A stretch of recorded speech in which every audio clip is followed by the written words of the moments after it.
ஸ்ரீ குருப்யோ நமஹா. தெய்வத்தின் குரல் பக்கம் 78. கண்டமும் அகண்டமும். ஒரே ஒரு சூரியன்தான் உள்ளது. கையிலே கொஞ்சம் ஜலத்தை எடுத்துக்கொண்டு நல்ல வழுவழுப்பான தரையில் அதை தெளித்தால் ஒவ்வொரு முத்து ஜலத்திலும் பிரதிரூபமாக ஒரு சூரியன் தெரிகிறது. அவை எல்லாம் பிரித்து பிரித்து காணப்பட்டாலும் அநேக சூரியன்கள் இருப்பதாக ஆகாது. சூரியன் ஒன்றுதான். அவ்வாறே உலகில் காணும் இத்தனை ஜீவராசிகளுக்குள் சிறியதாக மினுமினுக்கின்ற அறிவொளி அனைத்தும் ஒரே பிரம்மத்தின் பிரதிபலிப்புதான். இதைத்தான் ஸ்ரீ ஆதிசங்கராச்சாரியார் பிரம்மசூத்திர பாஷ்யத்தில் சொல்லியிருக்கிறார். எல்லாவற்றுக்கும் மூலமாக இருக்கும் அகண்டமான ஒரே சக்தி எதுவோ, அறிவு எதுவோ, அந்த எல்லை கடந்த சக்திதான், அறிவுதான் நம்மிடத்தில் ஓர் எல்லைக்குள் பிரிந்து கண்டம் கண்டமாக தோன்றுகிறது. அந்த ஒரே வஸ்துதான் வேதத்தின் அந்தத்தில் இருக்கும்படியான தத் என்பது. தத் என்றால் தூரத்தில் எல்லாவற்றுக்கும் மேலே இருக்கிறதென்று அர்த்தம்.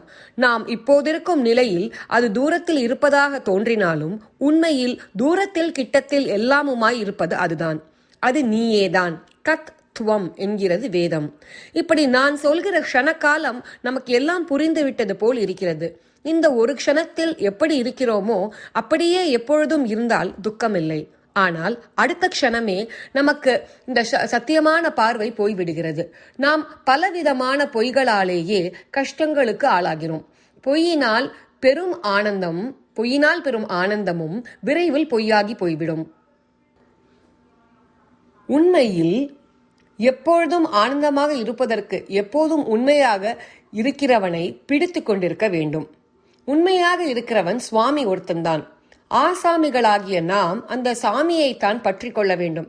கண்டம் கண்டமாக நாம் இருக்கின்றோம். கண்டம் கண்டமாக இருப்பதெல்லாம் முடிவில் அகண்டத்தோடு ஒன்றுபடும் பொழுது அகண்டமாக ஆகி நிரந்தர ஆனந்தமாகி விடுகிறது. அகண்டமாக இருப்பவன் ஒருவன்தான் இருப்பு. கண்டமாக இருப்பது வெறும் நினைவுதான். நினைவு, கனவு எல்லாம் சாஸ்வத உண்மை அல்ல. அகண்டமாக இருக்கிற பரமாத்மாவை கண்டம் கண்டமாக உருவமும் குணமும் உள்ளவனாக தியானம் பண்ணி கடைசி நிலையாக நிர்குண தியானம் செய்ய ஆரம்பித்தால் சண்டை பூசல் ஒன்றுமே வராது.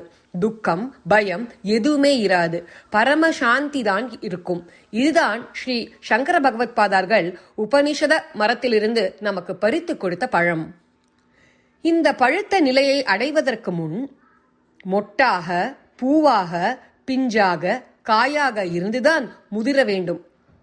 பழுக்கும் நிலை வரைக்கும் பொறுமையாகத்தான் இருக்க வேண்டும்.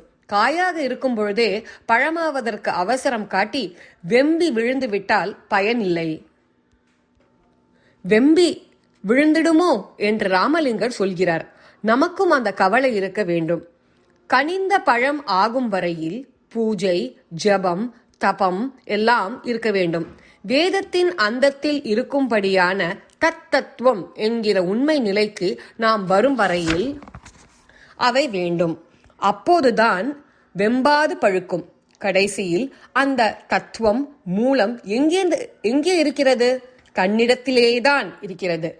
எந்த அறிவு தத்துவத்தை ஆராய்கிறதோ அந்த அறிவுக்குள்ளேயே இருக்கிறது என்பதை அனுபவத்தில் உணரலாம்.